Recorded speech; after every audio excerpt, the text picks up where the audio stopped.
माझी मैत्रीण आज खूप दिवसांनी माझ्याकडे येणार होती आणि तिची फरमाईश होती पनीरची भाजी खायची. म्हणून मग मी पण करायला घेतली होती. पहिल्यांदा पनीर छान असे कापून घेतले. त्याचबरोबर मसाल्याची सुद्धा तयारी केली. जसं की मसाला पनीर बनवणार होते तशीच छान असे कांदे टोमॅटो चिरून घेतले.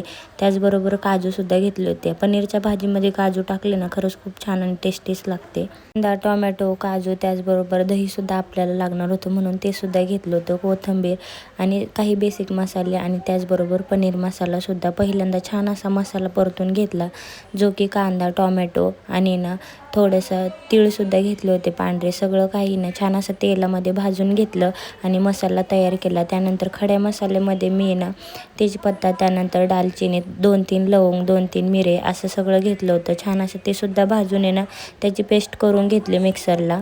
पेस्ट छान असते बारीक केल्यानंतर इकडे मी ना फोडणीची तयारीसुद्धा लगेच करायला घेतली होती आणि ना वाटण काढताना मी कोथिंबीरसुद्धा ॲड केली होती. त्यानंतर कढई गॅसवर गरम करायला ठेवली. तेलामध्ये पहिल्यांदा कढीपत्ता छान असा तडतडून दिला. त्यानंतर मसालासुद्धा घातला होता. छान असा मसाला परतायला ना एक 15-20 मिनटं तरी लागतात. त्यानंतर जे काही बेसिक मसाले होते ते घातले आणि त्याचबरोबर ना कस्तुरी मेथीसुद्धा थोडीशी टाकली होती मी. छान मसाल्याला तेल सुटेपर्यंत परतून घेतला आणि ना पाणी थोड्या प्रमाणात मी ॲड करत गेले होते. जसं जसं मसाला शिजन तसा.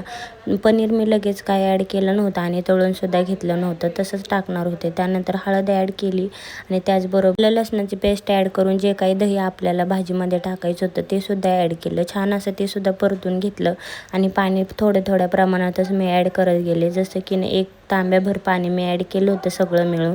छान असा मसाला शिजत आल्यानंतर मी ना उकळी आल्यानंतर ना पनीरसुद्धा त्याच्यामध्ये ॲड केलं आणि चवीपुरतं मीठसुद्धा घातलं होतं. छान अशी उकळी येऊ दिली आणि भाजी खरंच खूप टेस्टी झाली. सगळं झाल्यानंतर वरून छान अशी कोथिंबीर घातली आणि 10 मिनटं छान अशी उकळी येऊ दिली आणि आपली भाजी तयारच होती. मैत्रिणीला सुद्धा आवडली आणि भाजीची फरमाईशसुद्धा तिची पूर्ण झाली. अशाच छान रेसिपी बघण्यासाठी मला फॉलो करा. तोपर्यंत